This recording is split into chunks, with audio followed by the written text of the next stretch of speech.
gunanya adalah untuk merangsang ekonomi yang sedang mengalami perlambatan atau resesi. Apakah sebenarnya masyarakat sudah siap untuk menyerap program-program yang begitu bagus? Ekonomi ini juga ada yang mengkritik gitu loh. Kalau itu stimulus jangka pendek, mereka merasa ada sentuhan dari pemerintah. Maka pemerintah harus terjun langsung ke bawah untuk melihat masyarakat ini membutuhkan apa. Dengan adanya program stimulus ekonomi ini, mari kita manfaatkan bantuan dari yang melewati pemerintah untuk meningkatkan daya beli dan produktivitas, terutama UMKM sebagai pilar ekonomi daerah.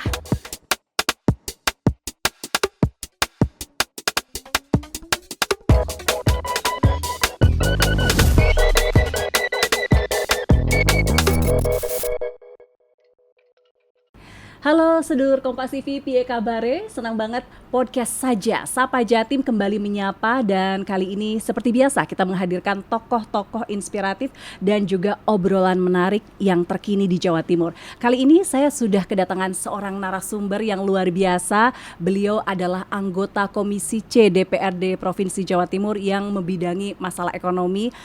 Beliau adalah Ibu Hermin SPDI MPD, seorang Serikandi perempuan di DPRD Provinsi Jawa Timur. Terima kasih Ibu sudah hadir di Sapa Jatim. Sama-sama. Assalamualaikum warahmatullahi wabarakatuh. Waalaikumsalam warahmatullahi wabarakatuh. Kalau misalnya kita berbicara mengenai seorang sosok Ibu Hermin, ini kan dikenal juga sebagai Mak Sri di dapilnya ya Bu ya, di daerah Lumajang dan juga Jember. Selain sebagai seorang anggota DPRD Provinsi Jawa Timur, Ibu ini siapakah sebenarnya? Sebenarnya bukan siapa-siapa ya. Cuman kalau berbicara terkait organisasi, saya pribadi memang tidak serta-merta terjun ke politik. Tapi ada prosesnya gitu. Dimana kalau untuk urusan di politik mungkin saya sudah mulai ikut-ikutan itu mulai tahun 2014. Hampir 10 tahun ya Bu ya. Kemudian kebetulan kami ini ada di suatu organisasi yang dinamakan Laskar Sholawat Nusantara. Laskar Sholawat Nusantara. Betul. Itu organisasi apakah atau berafiliasi dengan Nahdlatul Ulama kah? Karena kalau saya lihat Ibu juga seorang anggota Muslimat NU. Betul. Iya. Nah, kalau Laskar Sholawat Nusantara ini beda dengan organisasi-organisasi yang lain gitu.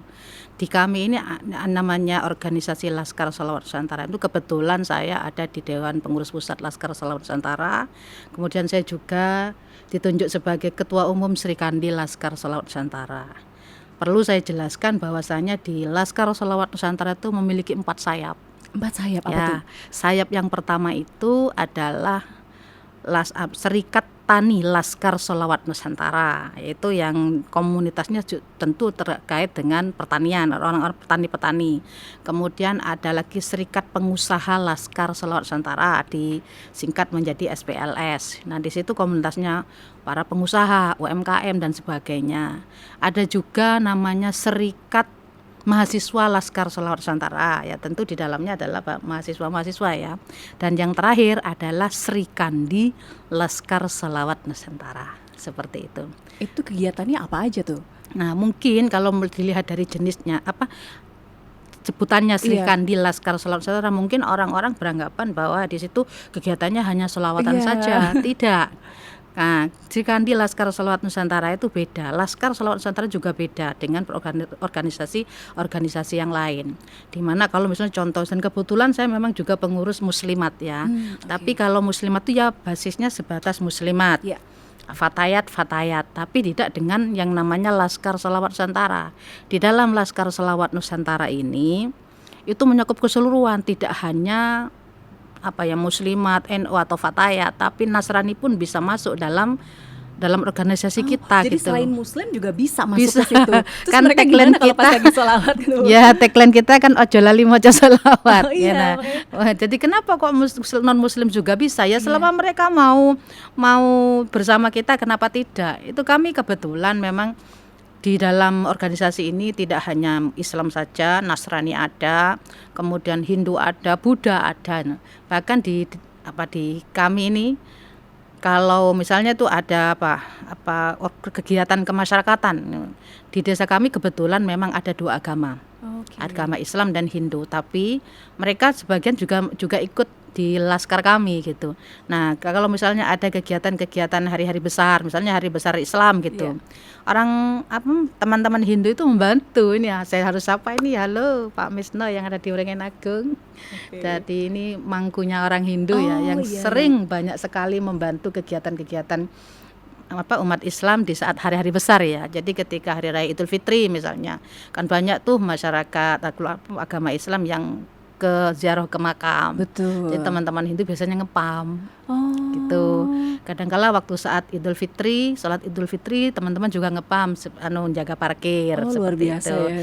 Pun kami yang dari Muslim, ketika ada Hari Raya Kuningan, kami juga ikut ngepam gantian gitu. Itulah keindahannya di Laskar Sholawat Nusantara. Meskipun namanya sholawat, tapi ternyata kegiatannya itu bukan hanya bersolawat. Bukan hanya ya. Tapi yang intinya adalah memang sholawat, karena tagline kita juga ojo lali mojo sholawat. Iya, gitu. Terus mereka kalau pas lagi kita sholawatan gitu Bu, menyesuaikan saja, kita tidak memaksa gitu, terserah mereka mau mengikutinya seperti apa. Jadi sholawat dengan cara masing-masing. Dengan cara masing-masing seperti itu. Menarik. Kenapa kok demikian? Kalau kami dan kami pun di Sri Kandi, kebetulan di Sri Kandi Laskar Sholawat Nusantara ini, saya pribadi sebagai ketua umum Sri Kandi Laskar Sholawat Nusantara tidak pernah menyebut namanya ketua-ketua, kan di situ lingkupnya memang ketua-ketua jamaah toh, tapi tidak pernah saya itu sekalipun menyebut ketua-ketua muslimat. Bukan saya tidak suka muslimat, karena saya juga salah satu pengurus muslimat. Cuman harus bisa membedakan, di mana kalau saya lebih menyebutnya itu ketua-ketua kelompok pengajian. Karena di situ kalau sudah menyebut ketua-ketua kelompok pengajian, muslimat masuk, Fatayat masuk, LDII masuk, kemudian Aisyah masuk, Muhammadiyah masuk, seperti itu. Sehingga tidak ada kecemburuan sosial di dalamnya, seperti Jadi itu. Ini benar-benar mewadahi organisasi-organisasi lain, tapi dalam kerangka sholawat, dan itu tidak terbatas hanya umat muslim saja gitu ya. Betul. Ini kegiatannya memang sudah seluruh Indonesia, Bu? Sementara ini masih fokus di 2 kecamatan di dapil saya, Jember Lumajang, seperti itu. Dan tidak hanya itu saja, kami juga sekarang sudah mulai bagaimana caranya Sri Kandi ini berdaya melalui UMKM, seperti itu. Bagaimana caranya kegiatan-kegiatan Sri Kandi ke depannya ini bisa membantu perekonomian keluarga melalui UMKM tadi, seperti itu. Mereka kan punya produk-produk yang mungkin bisa ditawarkan di masyarakat, seperti itu. Itu yang kami sekarang hari ini mulai disusun kembali seperti Apalagi itu. Sekarang kalau kita lihat kan Jember sama Lumajang tuh lagi naik daun ya di perpariwisataan Jawa Timur gitu ya. Kalau saya boleh tanya, Mbaknya kalau melihat Jember, apa yang Mbak tahu tentang Jember? Salah satunya. Jember, saya lihat alamnya. Saya pernah ke Jember, tapi baru sekali ya. Alamnya, terus sekarang jalan aksesnya semakin bagus. Ada objek wisatanya juga dan kuliner-kulinernya. Kurang ya Bu ya? Apalagi yang menarik? Kalau alamnya apa coba? Alamnya saya kurang tahu, tapi ada tempat wisata alam yang di tebing gitu, terus kemudian kita lihat sunset di sana. Rembangan ya, anjir. Terus Rembangan. Ada Watu Ulo. Itu juga bagus-bagus banget. Cuma memang belum gaungnya itu belum sampai nasional. Tapi kalau yang sudah sampai nasional seperti Jember Fashion Festival ya, Carnival itu ya. Itu kan memang gaungnya. Orang tuh sengaja dari seluruh wilayah Indonesia, bahkan di luar negeri, kalau ada JFC itu langsung harus booking hotel jauh-jauh hari untuk datang ke Jember. Betul sekali, kemarin aja sudah banyak hotel yang full dengan adanya kegiatan tersebut gitu. Iya. Nah kemudian itu kan berarti membuka peluang juga untuk UMKM untuk berkembang ya. Iya, karena mereka juga pasti wisatawan butuh oleh-oleh, butuh sesuatu yang untuk mengingat dan dibawa pulang gitu ya. Makanya kita sebagai masyarakat Jawa Timur itu kalau menurut saya harus bersyukur ya, karena di masing-masing daerah itu punya ciri khas sendiri, dari makanannya, terus kerajinan-kerajinannya. Pasti kalau orang berkunjung ke Jawa Timur, tentu mereka itu tidak hanya ke Jawa Timur saja, pasti ke daerah-daerah lain yang dicari mungkin makanan khasnya. Iya banget Bu. Kemudian apalagi ya, oleh-oleh khasnya gitu. Nah, mungkin kalau di Jember ini orang belum banyak tahu ya. Yang taunya mungkin di Jember hanya oleh-oleh khasnya itu mungkin hanya dikira suar-siri saja. Iya. Padahal di Jember itu ada juga edamame. Oh iya, edamame saya pernah, edamame Jember. Terus tape juga terkenal ya Bu Tape, ya, tapi tape bolunya itu ya. lebih pada tape Situbondo. Itu Oh. tapenya gitu.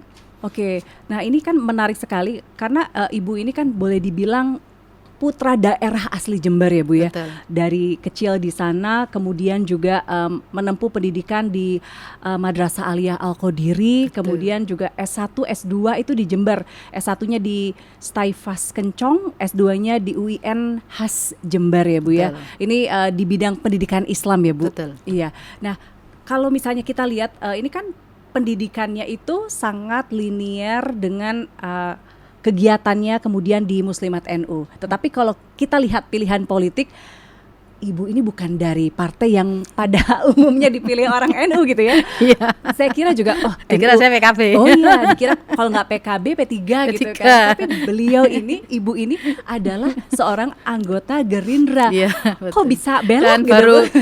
kalau dari sebelum-sebelumnya jarang anggota dewan dari Gerindra itu yang perempuan, yang Betul. provinsi. Baru tahun ini 2 orang. Kebetulan saya dengan teman saya yang di Kediri. Di Kediri. Iya. Dan ini lagi ya dari asalnya muslimat gitu kan.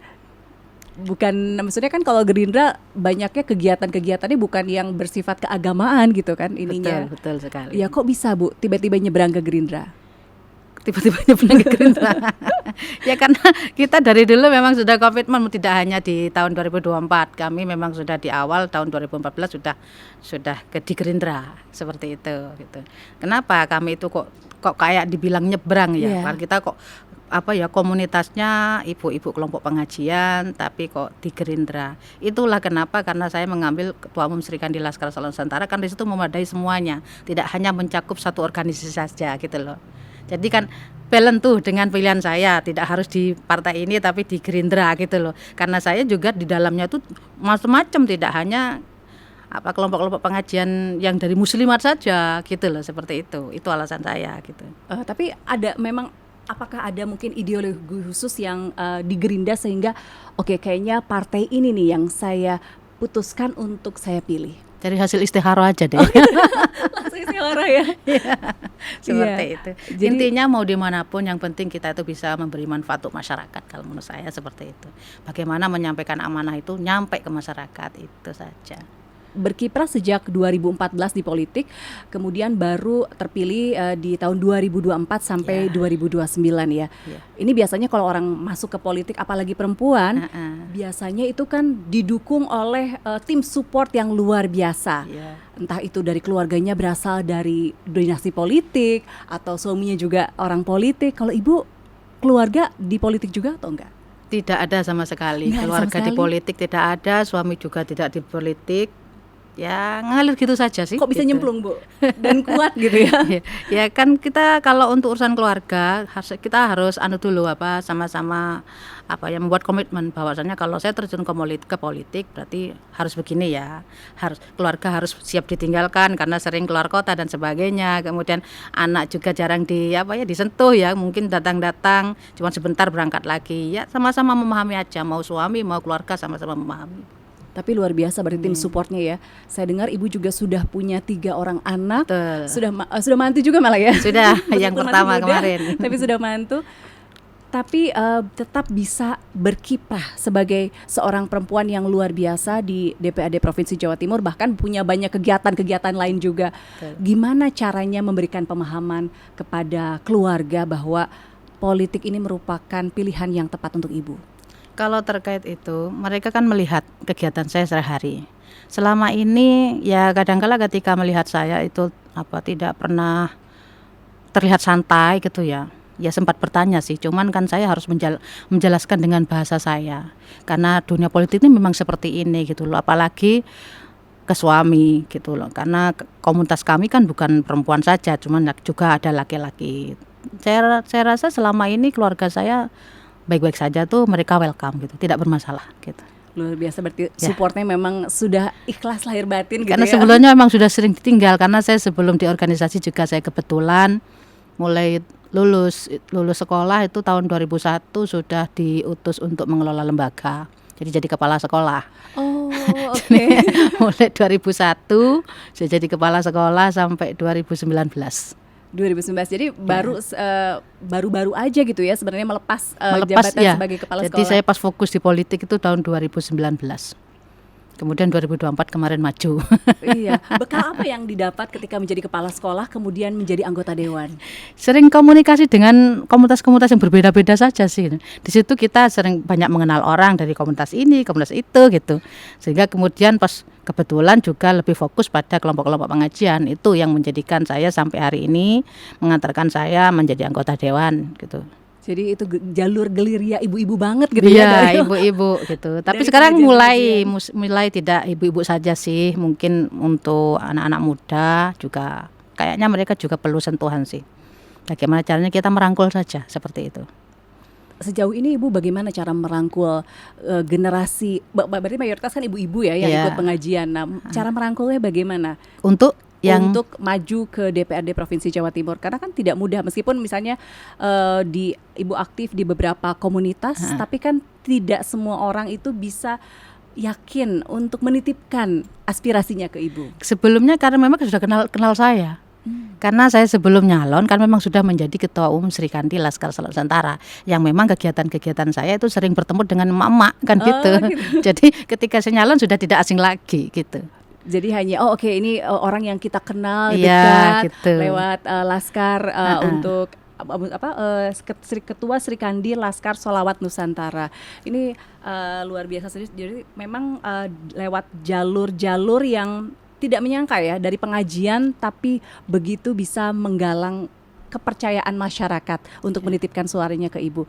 Hari ini kita akan ngobrol soal stimulus ekonomi, Jalan untuk Jawa Timur Bangkit. Ini kan satu program yang sedang dititipkan oleh Presiden Prabowo untuk dilaksanakan pemerintah untuk memberikan stimulus agar ekonomi yang sekarang ini dirasa mengalami perlambatan bisa naik lagi. Betul. Sejauh ini apa sih sebenarnya yang diharapkan dengan stimulus yang diberikan oleh Presiden Prabowo ini? Berbicara terkait program stimulus ekonomi, ini kan sebenarnya kebijakan pemerintah, kebijakan yang diterapkan oleh pemerintah toh, yang gunanya adalah untuk merangsang ekonomi yang sedang mengalami perlambatan atau resesi. Di mana tujuan dari program stimulus ekonomi tersebut adalah bagaimana caranya ini mendorong permintaan agregat, kemudian menciptakan lapangan kerja serta mempercepat pertumbuhan ekonomi. Maka kalau tanggapan saya terkait ini, jika ditanya bagaimana sih tanggapan saya terkait program stimulus ekonomi ini, kita lihat dulu tergantung dari sisi mananya kita melihat. Kalau kita itu melihat dari sisi politik, lagi-lagi bahkan kita orang politik ya, jadi dari sisi politik dan ekonomi ekonomi dan politik, maka program ini tentu menjadi suatu program kedepannya akan bermanfaat untuk masyarakat Jawa Timur khususnya. Terkait apa saja, bisa juga terkait dengan mencegah pengangguran, kemudian juga memulihkan pertumbuhan ekonomi. Namun kita jangan lupa bahwasannya program stimulus ekonomi ini juga ada yang mengkritik gitu loh, kalau itu stimulus jangka pendek. Kenapa? Karena tidak cukup untuk menyelesaikan masalah struktural ekonomi. Hal ini disebabkan nantinya bisa meningkatkan inflasi, kemudian juga bisa membebani APBN, serta memerlukan pengawasan ketat juga supaya program-program itu bisa terserap secara optimal serta tepat sasaran pada sektor produktif seperti itu. Oke. Dan untuk mengurangi beban masyarakat ini kan pemerintah sebenarnya sudah meluncurkan program ini pada tanggal 15 September 2025 ya Bu.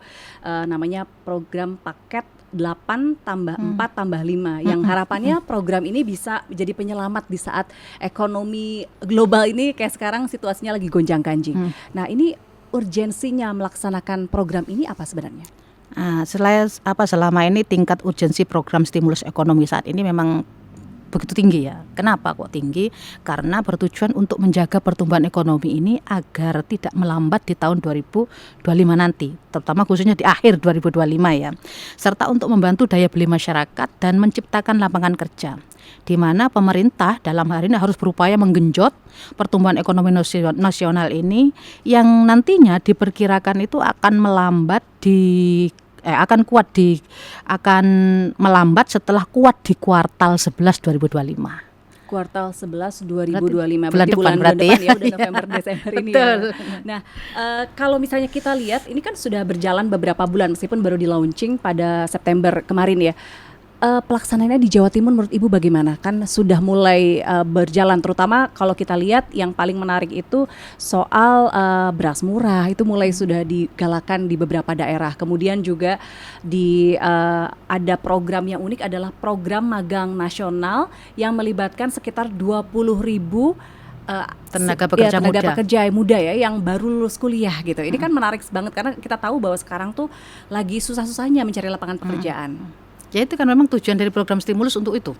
Bagaimana caranya lapangan kerja tersedia, kemudian masyarakat itu bisa memanfaatkan program-program seperti sejenis pasar murah, kemudian beras murah seperti itu. Karena ini sangat membantu sekali kepada masyarakat yang mungkin kalau di dalam data itu masuk dalam desil 1, desil 5 kalau nggak salah seperti itu.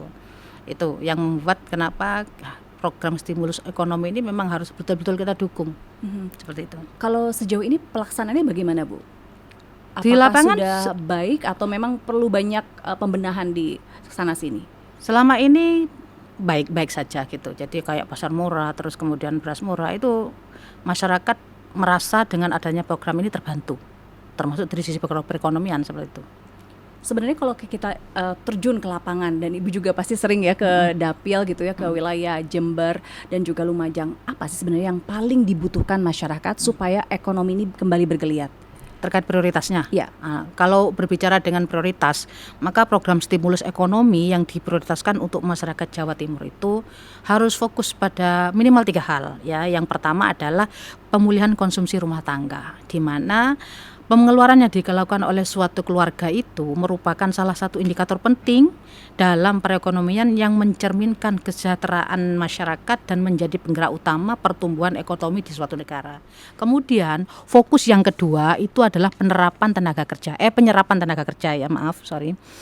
Karena dalam prosesnya, ketika proses banyaknya lapangan pekerjaan yang terisi atau jumlah orang yang berhasil mendapatkan pekerjaan di berbagai sektor ekonomi tentunya, ini menunjukkan seberapa besar tenaga kerja yang mampu bekerja dapat diserap dan ditampung oleh dunia usaha dan instansi. Terus fokus yang ketiga adalah terkait peningkatan aktivitas ekonomi. Ini bisa melalui bantuan pangan yang seperti tadi itu kita bahas, kemudian perluasan pajak tanggungan pemerintah. Belum juga bisa terkait dengan pekerja pariwisata, juga bisa program bantuan BPJS ketenaga kerjaan bagi sektor pekerja transportasi seperti itu. Baik, yang tadi yang menarik sekali Bu, tadi Bu juga sudah singgung bahwa terkait program magang nasional. Ini kan belum pernah dilaksanakan sebelumnya, tapi pada Oktober 2025 ini berarti bulan ini adalah mulai pelaksanaan yang dimana target penerima manfaatnya itu lulusan perguruan tinggi maksimal fresh graduate baru 1 tahun lulus begitu. Kemudian mereka juga magang selama 6 bulan dan mendapatkan uang saku sebesar UMP daerah tersebut. Berarti UMP-nya Provinsi Jawa Timur begitu ya. Nah ini apakah meskipun baru beberapa hari ya, apakah sudah mulai berjalan Bu? Sebagian sudah mulai berjalan dan ini harus kita apresiasi ya, karena dengan adanya program tersebut kita itu sudah secara tidak langsung sudah menyiapkan tenaga kerja yang terampil, yang sekiranya nanti jika sudah terjun ke lapangan itu sudah siap bekerja dan mereka memang betul-betul produktif karena sudah dibekali pelatihan sebelumnya, seperti itu. Nah kalau untuk beberapa kota atau kabupaten yang memang memiliki misalnya penyerapan tenaga kerja yang luar biasa besar seperti daerah industri Surabaya, Sidoarjo, Mojokerto, Gresik itu kan mereka punya industri yang luar biasa besar. Tetapi ada beberapa daerah yang mungkin tidak banyak industri yang memiliki padat tenaga kerja begitu. Nah itu bagaimana pemerintah daerah mengatasinya? Ya itu PR kita itu, gimana caranya program ini menyerap itu semua gitu lah. Terutama yang daerah-daerah yang tidak seperti yang disebutkan tadi, Mojokerto, Surabaya maupun Sidoarjo. Bagaimana caranya kita itu meminimalisir tentang pengangguran yang ada di daerah-daerah tertentu seperti itu. Oke. Ini sudah beberapa hari berjalan ya, bukan bulan tapi beberapa hari berjalan. Bagaimana responnya masyarakat di daerah Lumajang dan juga di Jember? Antusias sekali. Mereka merasa ada sentuhan dari pemerintah, di mana memang itu suatu program yang memang dibutuhkan oleh masyarakat yang sebenarnya mereka ini perlu pendampingan dari pemerintah, bahwasanya ada sih program-program yang memang berpihak pada mereka seperti itu. Jadi mereka juga semangat ya. Semangat. Kalau di Jember sama Lumajang, industri apa Bu yang menyerap tenaga kerja magang ini? Kalau di Lumajang itu kan banyak pabrik tembakau. Kalau di Jember banyak pabrik tembakau. Kalau di Lumajang itu lebih pada penambangan pasir ya, kalau nggak salah itu penambangan pasir sama apa lagi ya. Kalau setahu saya itu gitu loh. Jadi mereka diserap sebagai tenaga terampil untuk di industri-industri tersebut begitu ya? Betul. Oke. Nah kemudian juga ada program tadi Bu juga menyinggung masalah pajak ya, karena ada 3 program yang utama soal tenaga kerja, yaitu program magang nasional, kemudian ada program bukan sembako sih tetapi beras ya, operasi beras, dan juga ada program soal pajak yaitu perluasan PPh 21 yang untuk sektor padat karya, termasuk dilimpahkan ke sektor pariwisata, hotel, restoran, dan kafe. Dan ini target penerimanya adalah 552.000 pekerja dan diberikan 100% PPh untuk sisa tahun 2025 atau selama 3 bulan ini, dan bisa dibilang anggarannya juga cukup fantastis yaitu 120 miliar. Tapi mungkin banyak masyarakat yang belum paham, termasuk saya belum begitu paham. Ini program PPh yang diberikan pemerintah itu bagaimana sih aplikasinya? Aplikasi terkait aplikasinya atau lebih pada yang dibutuhkan oleh masyarakatnya sih sebenarnya. Iya, aplikasi dan apa yang dibutuhkan oleh masyarakat. Kalau kita itu berbicara terkait masyarakat itu lebih membutuhkan apa sih kalau terkait dengan stimulus ekonomi ini? Tentu itu relatif ya, karena masyarakat itu kalau menurut saya itu lebih membutuhkan bantuan stimulus yang bertujuan langsung. Langsung ya, sementara PPh ini nggak langsung menyentuh mereka. Iya, gitu loh. Yang dibutuhkan masyarakat yang bertujuan langsung, bagaimana caranya meningkatkan daya beli dan menciptakan lapangan kerja seperti itu. Contoh misalnya bantuan subsidi upah bagi pekerja, itu kan harus dipikirkan itu. Bagaimana caranya para pekerja ini mendapat bantuan subsidi upah. Kemudian belum lagi terkait dengan bantuan sosial seperti bantuan pangan atau uang tunai bagi keluarga rentan. Nah, kita tahu loh ya, keluarga rentan itu banyak macamnya.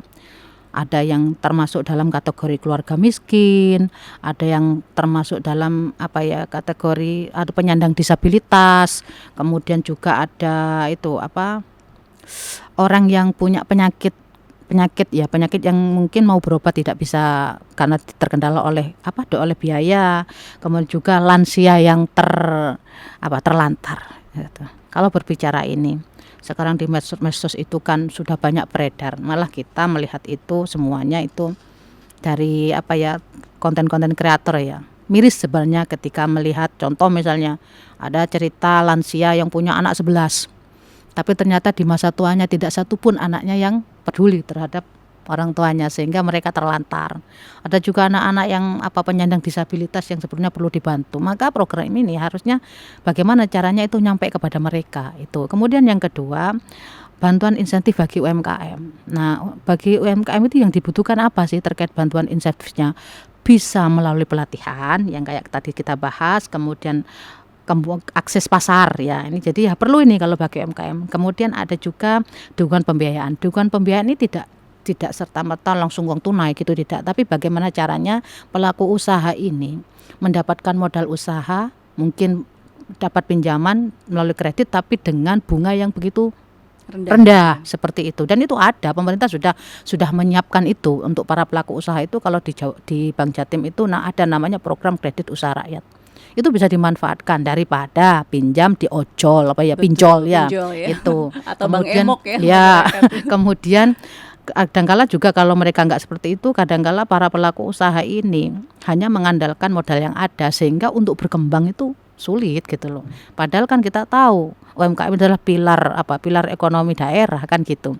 Yang keempat adalah program pelatihan bagi lulusan yang tadi sudah dibahas banyak oleh kita. Itu memang jadi bentuk-bentuk stimulus ekonomi yang dibutuhkan seperti itu. Kemudian perlindungan sosial melalui program seperti jaminan kehilangan pekerjaan. Itu yang dibutuhkan masyarakat.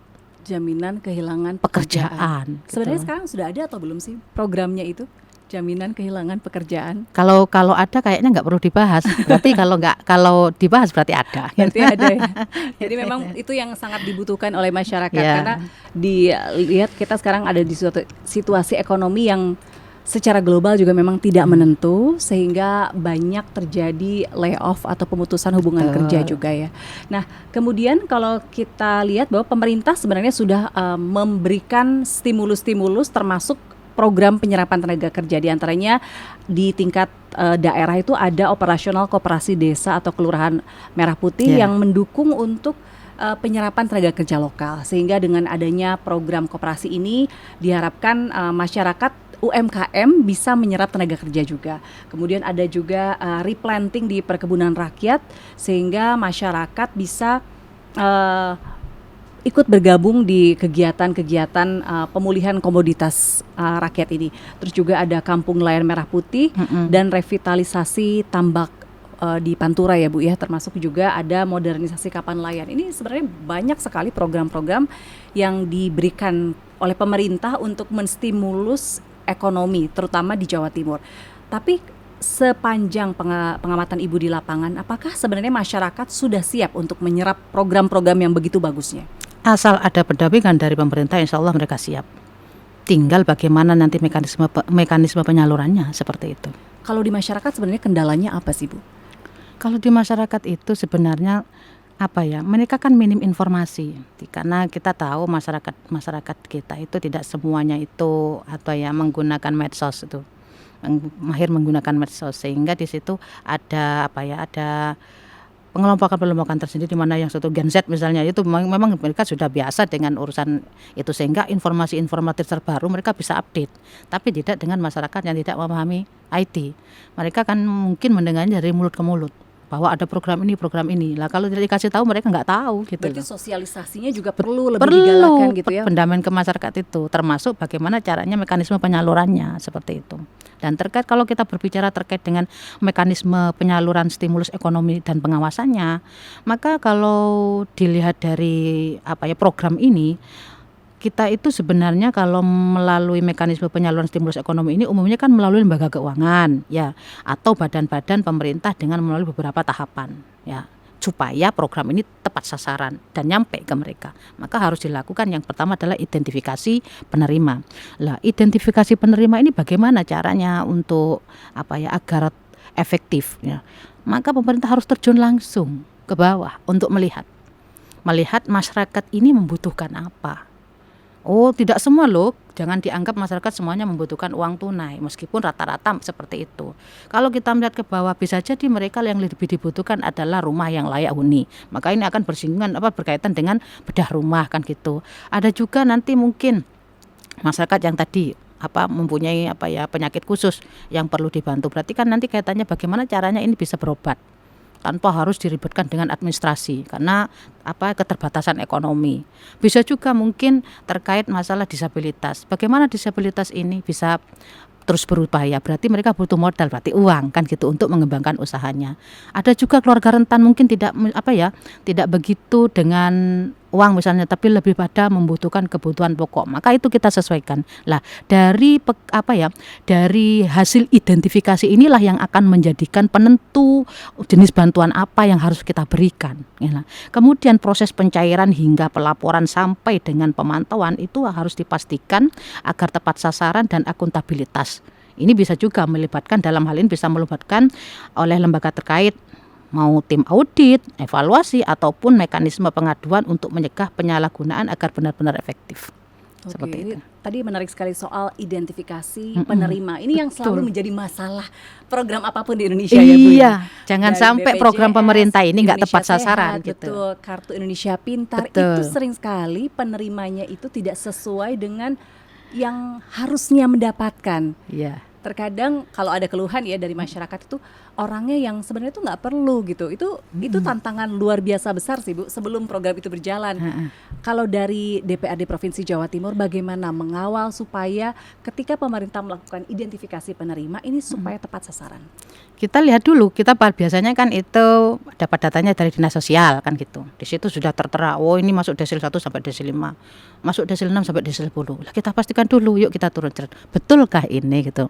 Lah kalau kurang kalau tidak sesuai dengan yang ada di data, berarti ini kan tidak melalui identifikasi tadi.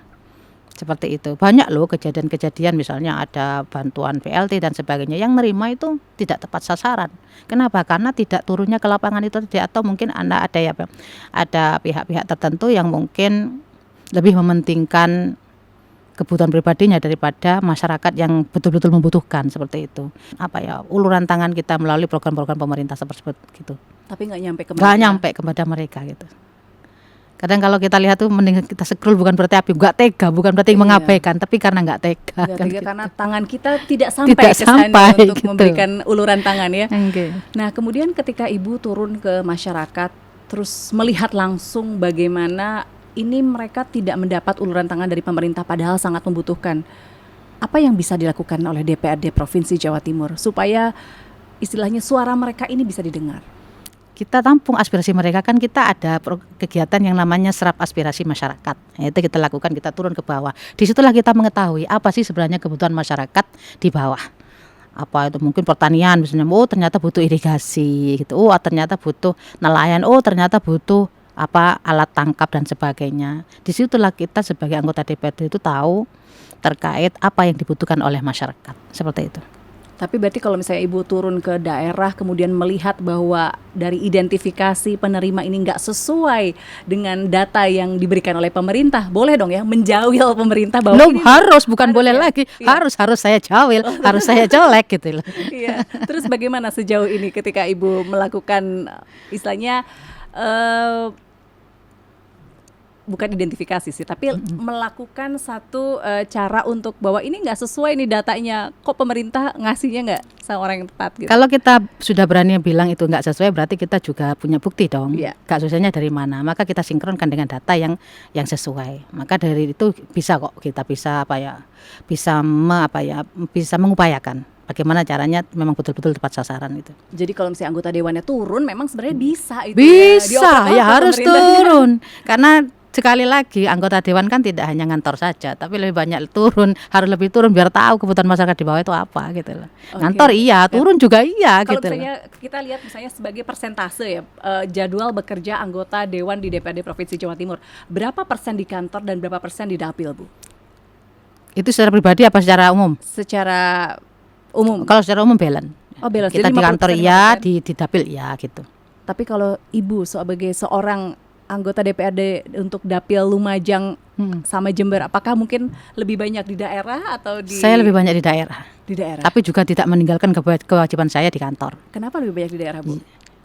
Karena saya dengan begitu bisa terus menyentuh, menyapa dan merangkul konstituen saya gitu loh. Dengan begitu mereka tidak merasa ditinggalkan. Jadi justru bisa melihat langsung yang ada di lapangan gitu ya. Betul sekali. Oke, ini menarik sekali, terutama soal memberikan lapangan kerja baru. Ini problem yang luar biasa besar, apalagi pemerintah itu kan sebenarnya berjanji untuk menyediakan banyak lapangan pekerjaan. Tetapi yang baru bisa ditawarkan hari ini adalah 20.000 penyerapan kerja melalui program magang selama 6 bulan. Nah, apa yang kira-kira bisa dilakukan oleh orang-orang terutama di Jember dan Lumajang supaya bisa membantu program pemerintah ini supaya lebih jalan lagi? Kita sesuaikan dengan program itu kita sondingkan dengan kebutuhan masyarakat sebenarnya. Cuman sekali lagi ketika kita dihadapkan oleh tenaga kerja kan butuhnya ada pelatihan itu, yaitu tadi supaya mereka ini bisa menjadi tenaga kerja yang terampil. Dan itu kan juga sebenarnya butuh kalau bahasanya itu kan supaya terbentuk menjadi tenaga ahli itu kan butuh pelatihan, butuh keahlian yang tidak serta-merta. Maka prakteknya juga bertahun-tahun gitu loh. Dan sebenarnya entrepreneur itu kan harus dimiliki dari sejak dini toh. Maka kalau menurut saya alangkah baiknya hal semacam ini juga disinkronkan dengan kurikulum.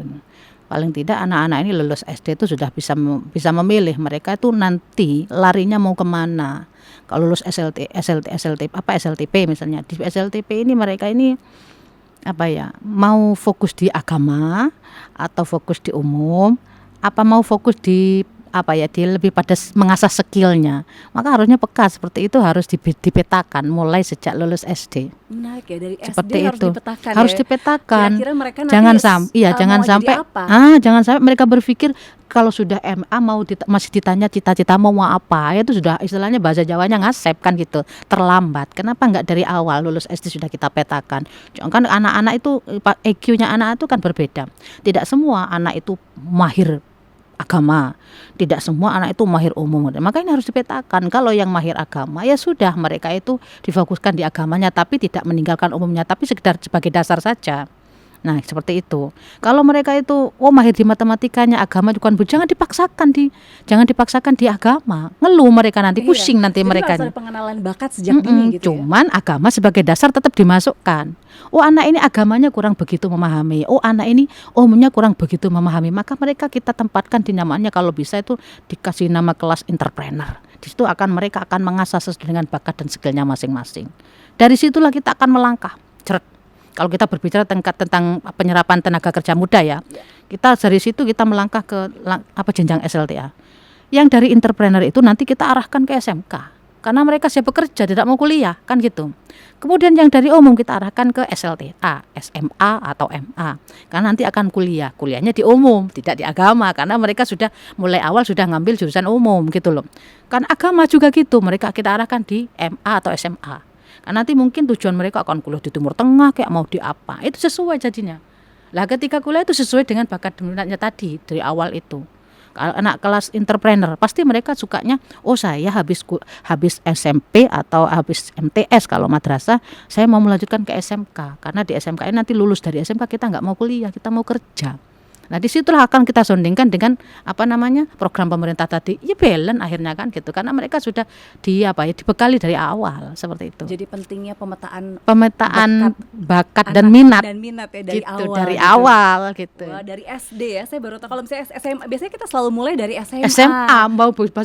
Mau ngambil jurusan apa, mereka bingung. Iya, SMA pun kadang bingung udah ngambil kuliahnya cita-citanya masih galau karena mereka tidak dari awal tujuan utamanya itu apa, sekolah, mau fokus di apa gitu loh. Seperti itu. Oke. Kemudian sebenarnya kalau misalnya kita lihat bahwa ini sudah mulai berjalan meskipun baru sebentar, apa sebenarnya harapan yang disampaikan masyarakat agar program stimulus ekonomi ini memberikan dampak yang positif?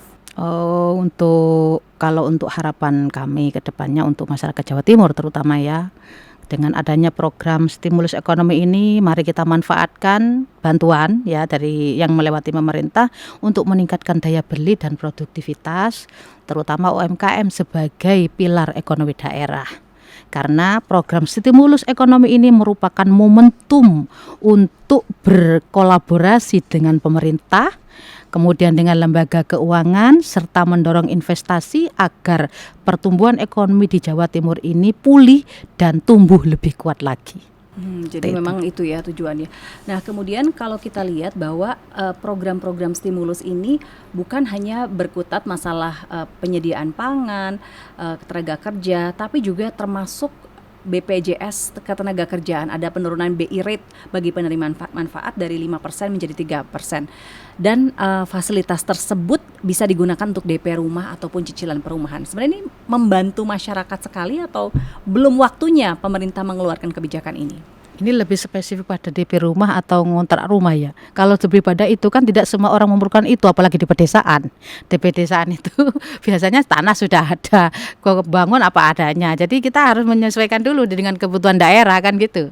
Kalau berbicara terkait itu, mungkin kalau di Surabaya, Sidoarjo atau di di Pasuruan misalnya, mungkin itu lebih dibutuhkan untuk nyicil rumah dan DP rumah, tapi tidak di pedesaan kan seperti itu. Ya, tanah masih luas gitu.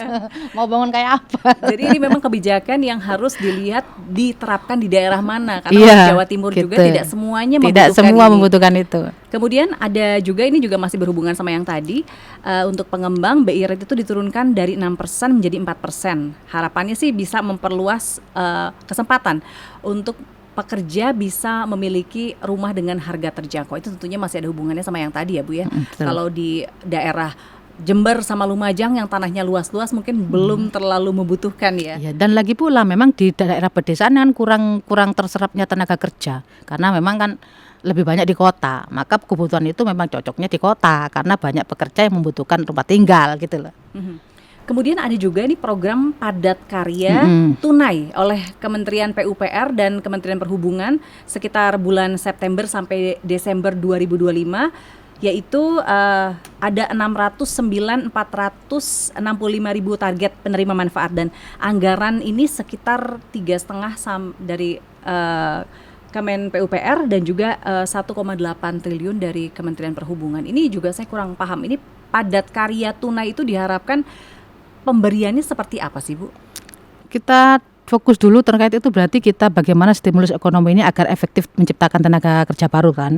Berarti program padat karya ini benar tujuannya adalah untuk menyerap tenaga kerja dalam jumlah besar, khususnya di pedesaan gitu loh. Jadi kalau untuk pemberian uang tunai ini, saya rasa bagaimana ya kalau saya mau mengungkapkan itu ya. Coba deh Mbak pikir, kalau sudah yang dibutuhkan tuh apakah uang tunainya apa pekerjaannya sih gitu. Jadi balik lagi ke pemetaan Lagi dan seperti itu. identifikasi kebutuhan di tiap daerah. Iya, kalau uang tunai saja kemudian diberikan, lah berarti kan mereka nanti ke depannya setelah uangnya habis mereka masa mau dikasih lagi. Tapi kalau untuk pekerjaan lah itu nanti akan berlanjut seperti itu. Dan kemudian ada juga percepatan deregulasi PP nomor 28 tahun 2025 yang mengatur izin berusaha berbasis resiko untuk mempermudah investasi dengan mengintegrasikan sistem antar kementerian. Ini alokasi dananya sekitar 3,5 miliar.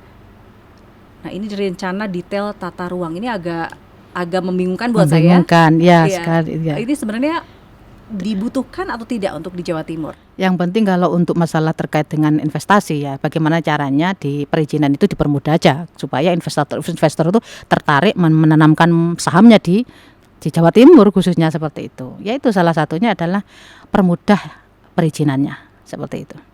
Dan jangan belibet gitu. Jangan berbelit-belit gitu, dan birokrasinya jangan rumit, karena birokrasi yang tumpang tindih itu kan tidak menghasilkan sesuatu yang baik gitu. Malah akan tidak menarik simpati investor untuk berinvestasi Jawa Timur seperti itu. Nah, sejauh ini ada berbagai program yang paling pertama kali harus dilakukan untuk di wilayah Jember dan Lumajang apa sih Bu? Selain tadi pemberian lapangan pekerjaan melalui program magang, kemudian juga ada bantuan pangan, yang paling ini harus dilakukan bulan ini juga. Pengentasan kemiskinan, karena itu semua yang menjadi sumber dari segala sumber yang adalah terkait dengan kemiskinan itu. Bagaimana caranya di Jember ini kemiskinan paling tidak, kalaupun tidak semuanya, terkurangi seperti itu. Sumber dari stunting juga berasal dari kemiskinan. Jadi bagaimana caranya Jember ini bisa teratasi terkait dengan permasalahan-permasalahan, ya terutama permasalahan terkait kemiskinan itu tadi. Kita tahu di Jember itu kan mayoritas penduduknya petani. Ya bagaimana caranya kita ini memfasilitasi petani agar supaya mereka ini pekerjaan mereka itu dan hasilnya itu balance. Jangan sampai ketika kita itu penghasil beras tapi kita beli berasnya mahal, penghasil gabah beli berasnya mahal kan gitu kan, itu nggak balance artinya gitu loh. Nah, ngomongin soal beras di Jawa Timur ini kan merupakan lumbung padi nasional. Betul. Bahkan hasilnya juga kalau untuk warga Jawa Timur turah-turah ya sampai surplus gitu. Dan di Indonesia juga sekarang sudah mulai cadangan berasnya itu bahkan harus dihabiskan karena kalau enggak nanti keburu rusak gitu Bu. Ini dari pemerintah apakah ada program khusus untuk penyaluran itu selain bantuan pangan? Kalau itu kan biasanya kita itu yang dibutuhkan dukungan sektor realnya. Kalau menurut saya, kalau dari pemerintah ya, dukungan sektor real itu bisa ke petani juga bisa ke nelayan. Kalau ke petani misalnya, ya bagaimana caranya pupuk itu tidak sulit dan murah kan gitu. Kemudian bagaimana caranya kita itu membantu mereka terkait program iritasinya. Bisa juga mereka mungkin butuh alatnya seperti kontraktor dan sebagainya. Pun begitu dengan nelayan. Mungkin mereka yang dibutuhkan tidak pupuk, tapi kan mereka membutuhkan solar. Selain solar mereka membutuhkan apa? Mungkin terkait dengan press pengemasan ikannya. Kalau perlu alat pendingin yang besar apa tuh namanya, kulturik ya. Jadi untuk penyimpanan hasil tangkapan supaya kualitasnya tetap terjaga seperti itu. Samping itu juga bisa juga mau baik petani maupun nelayan yang dibutuhkan itu adalah pinjaman lunak itu tadi atau subsidi. Lewat Itu kredit usaha rakyat itu. Oke, sekarang sudah mulai menyentuh mereka apa belum sih Bu, kredit usaha rakyat itu, atau memang masih ada kesulitan dalam prosedur-prosedur pemberiannya? Kalau saya lihat di lapangan, sebenarnya kan kredit usaha rakyat sudah tersedia toh. Kadangkala masyarakatnya yang kurang tahu, kurang informasinya. Ada juga sih yang sudah tahu. Cuman itu ada permasalahan juga, ada plus minusnya gitu loh. Ketika kredit usaha rakyat ini sudah di program pemerintah itu sudah berikan kepada masyarakat kadang-kadang kurang tahu bahwasanya pemerintah punya program itu. Ada lagi yang masyarakat yang tahu, tapi di situ ada kendala-kendala yang harus mereka hadapi. Salah satunya adalah administrasi keuangan. Karena tidak semua pelaku usaha itu memahami terkait dengan manajemen keuangan. Padahal salah satu syarat untuk meminjam itu harus punya manajemen keuangan meskipun itu sederhana seperti itu. Dalam pembukuan usahanya. Dalam pembukuan paling ya? tidak ada kredit debit saldonya lah gitu. Oke, itu yang menjadi tantangan masyarakat. Ya? Oke, sebenarnya kalau misalnya kita tadi berbicara soal harapan, apa sebenarnya yang diharapkan dari Presiden Prabowo ketika memberikan program stimulus 8, 4, dan 5 ini? Kalau menurut saya pribadi, harapan Presiden itu bagaimana caranya masyarakat Indonesia ini tidak kelaparan, jadi sampai kekurangan beras dan sebagainya, dan bisa mengurangi tenaga kerja, mengurangi pengangguran, kemudian bagaimana caranya ekonomi ini bisa meningkat, gitu, seperti itu. Jadi sebenarnya hal-hal dasar yang diharapkan oleh Presiden supaya ekonomi ini bergerak. Presiden Prabowo juga tentunya melalui Gerindra banyak memberikan stimulus untuk bidang pertanian. Kalau di Jember dan juga Lumajang sebagai daerah pertanian, ini juga tentunya banyak mendapatkan perhatian khusus dari pemerintah pusat. Sejauh ini bagaimana sih Bu ketika Ibu turun ke lapangan? Apakah perhatian yang diberikan oleh pemerintah pusat itu sudah tepat? Kemarin awal-awal memang yang banyak dikeluhkan oleh masyarakat itu adalah terkait langkanya pupuk. Nah, mereka ini beli pupuk, kadangkala pupuk subsidi tapi dijual non subsidi, itu keluhan-keluhan mereka. Tapi akhir-akhir ini sudah mulai teratasi, tidak ada lagi kelangkaan pupuk. Kemudian yang paling penting adalah ketika apalagi kami di anggota Dewan ini ketika sudah melakukan kegiatan yang namanya serap aspirasi rakyat yang melalui reses itu, banyak petani itu mengeluhkan terkait akses jalan yang ke persawahan, termasuk irigasi dan jalannya. Mereka mengeluh, kita ini Bu, kalau ke sawah pas musim hujan tuh kadang-kadang kepleset karena jalannya licin dan sebagainya. Jadi hal-hal mendasar yang memang perlu antar lembaga ya untuk termasuk Kemen PUPR, kemudian juga dari pertanian, karena pupuk itu kan hubungannya sama Kementerian Pertanian. Ya. Jadi memang perlu ada koordinasi juga antara berbagai kementerian hingga terjun ke daerah begitu ya Bu. Betul. Ya. Oke. Kalau misalnya Ibu diberikan kesempatan untuk berbicara dengan warga Lumajang atau Jember untuk menyampaikan, apa yang ingin disampaikan? Sering menyampaikan sih, tapi penyampaian saya itu kan karena saya itu lebih banyak bertemu dengan ibu-ibu, ya ibu-ibu ini kalau harapan saya di era digital ini bagaimana caranya kita itu menggunakan media sosial sebijak-bijaknya, terutama kaum ibu ya. Tidak kita itu TikTokan aja dan sebagainya, gunakan media sosial itu supaya caranya menghasilkan keuntungan ya dengan cara jualan online kan bisa toh gitu. Jadi mindsetnya itu harus dirubah, jualan tuh nggak harus di pusat perbelanjaan atau toko, tapi bisa di rumah, tergantung kreativitas kita dalam menggunakan media sosial. Dari situlah kita nanti mungkin akan bisa membantu perekonomian keluarga seperti itu. Jadi memang ibu-ibu tuh harus mulai kreatif. Daripada menggibah, daripada kita TikTokan yang nggak ada karena jejak digital itu juga berbahaya. Mending kita gunakan untuk media sosialnya digunakan untuk bagaimana caranya mencari bisa membantu perekonomian keluarga lah gitu, seperti itu. Jadi nyari keuntungan tuh justru dari media sosial gitu ya. Jangan kita tuh malah dimanfaatkan oleh media sosial tersebut. Seperti itu. Oke. Ini pesan kepada masyarakat Jawa Timur terkait program pemerintah dan juga stimulus ekonomi. Apa yang ingin disampaikan? Tadi sebenarnya saya sampaikan sih, Iya. harapan saya terkait adanya program stimulus ekonomi ini, masyarakat bisa memanfaatkan program tersebut untuk meningkatkan daya beli dan produktivitas, terutama UMKM sebagai pilar ekonomi daerah. Karena program stimulus ekonomi ini merupakan momentum untuk berkolaborasi dengan pemerintah, kemudian lembaga keuangan, serta mendorong investasi untuk menjadikan ekonomi di Jawa Timur ini pulih dan tumbuh lebih kuat lagi, seperti itu. Oke, semoga ya tercapai, Bu ya. Ini karena Amin. PR-nya banyak banget, mulai dari identifikasi penerima, kemudian juga identifikasi permasalahan setiap daerah yang tentunya berbeda-beda. Terima kasih sudah hadir di podcast Sapa Jatim atau podcast Saja. Semoga informasi yang disampaikan ini bisa bermanfaat untuk warga Jawa Timur. Saya Virgianti Kusuma mengucapkan terima kasih atas perhatian Anda, saudara. Terus bergabung bersama kita di podcast Saja. Kita akan hadir dan jangan lupa berikan like, komen dan juga subscribe supaya kita juga bisa terus mengupdate diri supaya bisa memberikan yang terbaik untuk pemirsa. Terima kasih Ibu sekali Sama-sama. lagi. Assalamualaikum warahmatullahi wabarakatuh. Waalaikumsalam warahmatullahi wabarakatuh.